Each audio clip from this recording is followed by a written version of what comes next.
ये आग, ये काला धुआं, ये चीख, ये पुकार, ये मानवता के पतन के संकेत है। साथियों, अभी तक इजराइल और फिलिस्तीन के संघर्ष के कारण लगभग 60 से ज़्यादा लोगों की मृत्यु हो चुकी है, जिसमें 18 से ज़्यादा बच्चे भी शामिल हैं और एक भारतीय महिला भी इसमें अभी तक मारी जा चुकी है। साथियों, इस वीडियो में हम इजराइल और फिलिस्तीन के बीच में जारी संघर्ष को समझेंगे। इसके साथ में जो इजराइल के द्वारा एक शहर में इमरजेंसी लागू की गई है उसको भी देखेंगे। इस तरह से ये वीडियो बहुत ही ज़्यादा एक इन्फॉर्मेटिव होने वाला है। इससे कई क्वेश्चन आपकी परीक्षा में भी आ सकते हैं। इस तरह से अगर आप हमारे चैनल पर फर्स्ट टाइम आए हैं तो चैनल को सब्सक्राइब कर दीजिए, और वीडियो आपको अच्छा लगता है तो वीडियो समाप्त होने के बाद आप ज़रूर इसे शेयर कीजिए। चलिए वीडियो स्टार्ट करते हैं। यहाँ पर आप बीबीसी की न्यूज़ देख रहे होंगे। Israel declares emergency in Lod as unrest spread. कहने का मतलब ये है कि लोड में इजराइल के द्वारा आपातकाल घोषित किया गया है, क्योंकि यहाँ पर बहुत सारा वायलेंस हो गया था। अब हम देखते हैं कि आगे क्या चीज़ है। तो दोस्तों, ये वो मस्जिद है जहाँ पर ही ये घटना हुई थी, और इसके बाद में ये बहुत सारे दंगे भड़के और बहुत ही ये सारा जो टेंशन है वैश्विक स्तर का, ये यहीं से उत्पन्न हुआ है। तो साथियों, ये यरूशलेम जो शहर है उसके अंतर्गत जो अल अक्सा मस्जिद है वो ये मस्जिद ही है, जहाँ पर बहुत ज़्यादा पवित्र मानी जाती है। तीनों धर्म, चाहे ईसाई धर्म हो, यहूदी हो या मुस्लिम हो, तीनों इसे एक तरह से मानते हैं। इसी जगह जो एक टुकड़ा है, इस जगह के द्वारा ही यहाँ पर बहुत सारा स्पिरिट पैदा होता है। तो साथियों, यहाँ पर मुस्लिम और यहूदी दो समुदायों के बीच में झड़प हुई थी। उसके बाद में जो इजरायली जो पुलिस फोर्सेस थी उनके द्वारा कार्रवाई की गई, तो बहुत सारा यहाँ पर अनरेस्ट पैदा हो गया। उसके बाद में इजराइल के जो पास में फिलिस्तीन है, तो फिलिस्तीन की जो गाजा पट्टी है वहाँ पर एक संगठन है हमास, उसके द्वारा कार्रवाई की गई। उसके विरुद्ध में किसकी कार्रवाई की गई? इजराइल के जो प्रधानमंत्री है बेंजामिन नेतन्याहू, उन्होंने कार्रवाई की थी। तो फिर वहाँ पर बहुत ज़्यादा अशांति उत्पन्न हो गई और बहुत सारा एक तरह से वायलेंस भी होता है। अब हम देखते हैं कि इसकी और क्या सेक्शन थी। अब जो पर्टिकुलर लोड में ऐसा क्या हुआ कि यहाँ ही इमरजेंसी घोषित की गई है। तो साथियों, क्या होता है कि लोड में दो चीज़ें हुई। एक तो गाजा पट्टी है, वहाँ से इन पर रॉकेट दागे जा रहे थे। उसके बाद में यहाँ पर क्या है कि एक बार इन चीज़ों को समझने के लिए हमें पूरी तरह से इजराइल की डेमोग्राफिक जो स्ट्रक्चर है उसको भी समझना पड़ेगा, और लोड के डेमोग्राफिक स्ट्रक्चर को भी समझना पड़ेगा। तो यहाँ पर क्या है कि दोस्तों, लगभग 75,000 के आसपास इसकी पॉपुलेशन है, और लगभग 22 से 25% जो क्या है अरबी मुस्लिम है, और दूसरे जितने हैं वो यहूदी है। तो सीधी सी बात है कि यहाँ पर आपस में इनकी दंगा भड़क गया। क्या हो गया? आपस में दंगा भड़क गया, क्योंकि क्या होता है कि एक 33 साल का युवक था जिसकी गोली मारकर हत्या कर दी गई, और इनके समर्थक है उनका मानना यह था कि इजरायली फोर्सेज के द्वारा गोली मारी गई है, जबकि उनका इजरायली फोर्सेज का कहना है कि उनमें से किसी व्यक्ति के द्वारा ही आपस में क्लेश हुआ होगा। उसके बाद में एक फादर और डॉटर की भी यहाँ पर एक हत्या हो जाती है। उसके बाद में आपस में क्लेश बहुत सारा हो गया, आपस में दंगा बढ़ गया। जो अभी आपने वीडियो देखा था वो यही था कि एक दूसरे के घर जला रहे हैं, यानी जो इजराइल है उसके अंदर ही अशांति पैदा हो गई।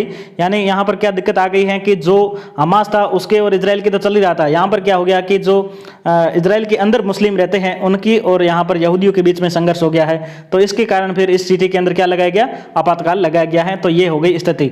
अब हम थोड़ा सा, ये वो युवक है जिसकी एक तरह से हत्या हुई थी, उसके बाद में ये पूरा परिदृश्य।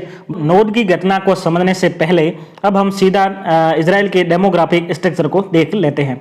तो ये आप देख सकते हो, ये इसे पाई चार्ट कहा जाता है, आप इसे परीक्षा में बना सकते हो।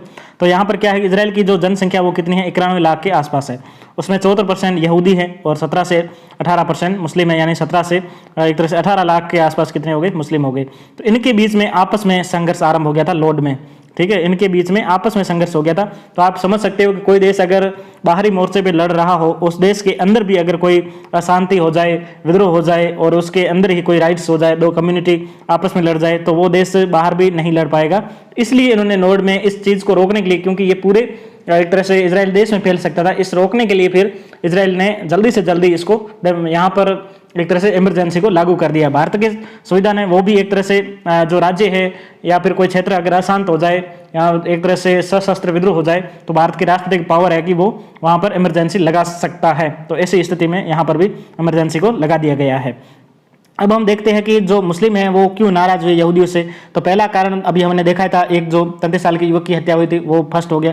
उसके बाद में जो अल अक्सा मस्जिद थी उस पर जो कार्रवाई की गई, तो वो दूसरा कारण था, क्योंकि किसी भी धर्म के अंदर जो उनके पवित्र स्थल होते हैं वो व्यक्तियों के एक तरह से आत्मा से जुड़े होते हैं, वहाँ कोई कार्रवाई होती है तो हर जगह ये आपको देखने को मिलता ही है। इसके साथ में एक उनका बहुत एक तरह से दीर्घ आयामी एक कारण है। उसमें क्या है कि जो यहाँ पर मुस्लिम रहते हैं 18 लाख, उनका मानना है कि हमारे साथ एक तरह से डुअल सिटीजनशिप के रूप में काम किया जाता है, हमें एक तरह से अच्छे से ट्रीट नहीं किया जाता, हमें अधिकार नहीं दिए जाते हैं। नोड में तो बाकायदा एक दीवार बनाई हुई है जहाँ पर इधर यहूदी रहते हैं और ऐसे मुस्लिम रहते हैं, तो इस तरह से उनके साथ व्यवहार किया जाता है। तो वो भी कारण था। इस प्रकार से बहुत सारे कारण मिल गए जिनके कारण इनके बीच में आपस में संघर्ष आरंभ हो गया था। अब हम थोड़ा सा नोड को वापस देखते हैं, इसकी लोकेशन क्या क्या है। तो साथियों, जो ये आप रेड पॉइंट देख रहे हो, ये क्या है? ये आपका जो नोड है, शहर ये है। उसके बाद में ये क्या है? तेल अवीव है, जो इजराइल की वर्तमान में राजधानी है, जिसे यहाँ पर यरूशलेम करने की कोशिश की जा रही है। और बहुत सारा ये मैटर एक तरह से इंटरनेशनल करंट अफेयर्स में चलता रहता है। उसके बाद में थोड़ा सा हम इस मैप को बड़ा करते हैं। तो साथियों, ये जो देख रहे हो आप, ये क्या है? गाजा स्ट्रिप है, यहीं एक तरह से हमास का नियंत्रण है। उसके बाद में ये वेस्ट बैंक है। वेस्ट बैंक क्यों कहा जाता है, कल हम देखा था, फिर देख लेते हैं। यहाँ पर जॉर्डन एक तरह से रिवर आती है, जो ये मृत सागर है, डेड सागर है। तो ये जॉर्डन है इधर, और इधर ये जो इजराइल है, इसके बीच में ये डेड सागर है और डेड सी है। तो यहाँ पर ये जॉर्डन नदी गिरती है, इसका ये कौन सा हो गया? पश्चिमी किनारा, इसलिए इसे वेस्ट बैंक कहा जाता है। तो ये हो गया तेल अवीव राजधानी है, और इसके पास में तो ये अब यहाँ पर कोई राइट से या एक तरह से कम्युनिटी हार्मनी खराब होती है तो इस पर भी प्रभाव पड़ सकता है, इसलिए इन्होंने जल्दी से यहाँ पर इमरजेंसी डिक्लेयर कर दी। और ये एस्केलोन शहर है, बहुत फेमस है, और ये जेरूसलम है। तो ये नक्शा आपने देख लिया। अब हम थोड़ा इसको बड़े मैप पर देखते हैं, पॉलिटिकल मैप जिसे कहा जाता है। इससे क्या थोड़ा अच्छे से समझ में आता है। कल हमने इस पर बहुत डिटेल से चर्चा की थी, तो वो वीडियो पहले आप देख लीजिए। तो यहाँ पर ये गाजा स्ट्रिप हो गया, ये वेस्ट बैंक हो गया, ये इजराइल हो गया, ये सारी चीज़ें हो गई है। अब हम थोड़ा सा तनाव का पीछे हमने कारण सारे एक तरह से देख लिए थे। इजराइल का जो क्रिएशन है वो कैसे हुआ था, कहीं भूल तो नहीं गए? चलिए आप एक बार रिवाइज कर लेते हैं। तो साथियों, आपको पता होगा कि 1947 से पहले इजराइल नाम का कोई राष्ट्र नहीं था, यहाँ फिलिस्तीन नहीं था। उसके बाद में 1947 में आप ये जो ब्लैक ब्लैक देख रहे हो, ये सारे फिलिस्तीन थे, और यहाँ पर ये यहूदी एक तरह से जो छोटे छोटे क्षेत्र में रहते थे। उसके बाद में 1947 और 48 में इजराइल की घोषणा होती है, स्वतंत्रता इसको मिलती है। तो उन्होंने फिर इस तरह से इजराइल अपनी बस्तियां बसाने शुरू की, इसको मान्यता दे दी गई। उसके बाद में ये सारा फिलिस्तीन रहते थे। उसके बाद में 1967 में जब 6 दिवसीय युद्ध होता है, तो उसमें उन्होंने पूरे देशों को एक तरह से 8 देशों को हराया था, अरब कंट्रीज़ को। फिर ये सिर्फ और सिर्फ इतना सा फिलिस्तीन के पास रहा, और बाकी सारे के सारे इसके इजराइल के नियंत्रण में आ गई। उसके बाद में वर्तमान परिस्थितियों में ये भी छोटा होता जा रहा है, और यहाँ पर भी इजराइल है वो अपने कब्जा करता जा रहा है। तो ये एक पृष्ठभूमि हो गई है। उसके बाद में हमास का एक बार थोड़ा सा वापस देख लेते हैं। तो साथियों, हमास क्या है? तो हमास एक जो संगठन है 1987 में स्थापना हुई थी। अब यहाँ पर क्या है कि इसमें जो फिलिस्तीन वगैरह है वो तो एक तरह से पॉलिटिकल पार्टी मानते हैं, लेकिन इसे वैश्विक स्तर पर एक तरह से जो एक अतिवादी एक्सट्रीमिस्ट इसे ऑर्गेनाइजेशन या आतंकवादी संगठन ही माना जाता है, रिकॉग्नाइज किया जाता है। तो ये हो गई। उसके बाद में और चीज़ें हम देख लेते हैं। साथियों, सबसे ज़्यादा अगर किसी की चर्चा हो रही है, जैसे मैं आपको कल एक वीडियो के माध्यम से हम समझेंगे कि आयरन डोम एक कैसा सिस्टम है। सबसे अभी जो वीडियो में आपने आतिशबाजी देखी थी वो क्या था कि एक यहाँ से रॉकेट जो हमास के द्वारा फेंका जाता था, और यहाँ पर जैसे कोई शहर है और यहाँ कोई ये आयरन डोम प्रणाली है, आप देख रहे हो। तो आयरन डोम यहाँ से ऊपर उसे ऐसे ट्रैक करते हुए इसे यहीं आकाश में खत्म कर देता था। तो इस तरह से रोशनी आकाश में फैल जाती थी, यही आप देख रहे हैं। इस तरह से हमास के द्वारा 1500 के आसपास रॉकेट इसमें फेंके गए थे, जिसमें मैक्सिमम रॉकेट को आयरन डोम सिस्टम के द्वारा यहीं इससे नेस्ताबूद कर दिया गया, यहीं खत्म कर दिया, आकाश में खत्म कर दिया, नीचे गिरने ही नहीं दिया। अब हम ये देख लेते हैं कि जो इजराइल और फिलिस्तीन के बीच में संघर्ष चल रहा है, इसमें वैश्विक कंट्रीज़ के द्वारा क्या क्या इसमें ओपिनियन रखे जा रहे हैं, और जो ग्लोबल ऑर्गेनाइजेशन है उनके द्वारा क्या क्या अभी तक स्टेप उठाए गए हैं। तो साथियों, सबसे पहले देख लेते हैं कि इजराइल के पक्ष में कौन खड़ा है। इजराइल के पक्ष में कौन खड़ा है? तो इजराइल के पक्ष में जो मैन है वो कौन है? एक तो अमेरिका, जिसने कहा है कि इजराइल को अपनी सुरक्षा करनी चाहिए, उसे कार्रवाई कर सकता है। तो ये हो गया। दूसरा जर्मनी हो गया, तो यानी वेस्टर्न कंट्री है वो इजराइल के पक्ष में है। दूसरा जो फिलिस्तीन के पक्ष में कौन है? तो सबसे पहले पाकिस्तान के प्रधानमंत्री इमरान खान इनके पक्ष में है। उसके बाद में तुर्की, ठीक है। तो तुर्की के जो राष्ट्रपति है एर्दोगन, क्या नाम है? एर्दोगन, ठीक है। तो एर्दोगन के द्वारा जो रशिया के प्रेसिडेंट है पुतिन, उनको कॉल करके इसके फिलिस्तीन के लिए समर्थन उन्होंने मांगा है। उसके बाद में यहाँ पर क्या हुआ है कि एक ऑर्गेनाइजेशन है जो एक तरह से जैसे मुस्लिमों के ब्रदरहुड के सिद्धांत पे काम करता है और सबको यहाँ पर एकत्रित किया जाता है।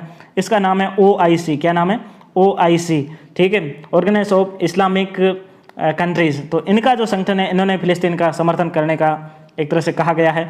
और यहाँ पर जो यूएनओ है फिर उसका क्या काम है, क्योंकि यूएनओ की स्थापना किस लिए की गई थी कि जहाँ अगर कहीं भी संघर्ष होता है तो उसमें शांति स्थापित करना। तो यूएनओ के द्वारा अपील तो लगातार की जा रही है। यूनाइटेड जो नेशन सिक्योरिटी काउंसिल होती है जिसे यूएनएससी कहा जाता है, वहाँ पर प्रस्ताव एक तरह से यूएसए के द्वारा रोक दिया गया है। तो ऐसे करके अभी तक पूरी स्थिति है, तो यानी ये घटनाक्रम अभी लंबा चल सकता है। तो जो कुछ भी आगे एक तरह से स्टेप्स आएंगे वो हम आपको अवगत कराते रहेंगे। अब इस तरह से वीडियो हम समाप्त करते हैं। साथियों, अगर आपको ये वीडियो अच्छा लगा है तो अभी कभी आप इसे लाइक कीजिए, और कोई भी आपको क्वारीज हो, कुछ पूछना हो तो कमेंट कीजिए और अपने साथियों में शेयर कीजिए। साथियों, कोरोना से आप बचें, अपने परिवार में रहे। यूपीएससी ने अपना जो एग्ज़ाम है वो पोस्टपोन कर दिया है, और जो एग्ज़ाम है वो अब कब होगा, 10 अक्टूबर को होगा। तो आप अपने घर में रहते हुए तैयारी कीजिए। मिलते हैं अगले वीडियो के साथ में। जय हिंद, वंदे मातरम।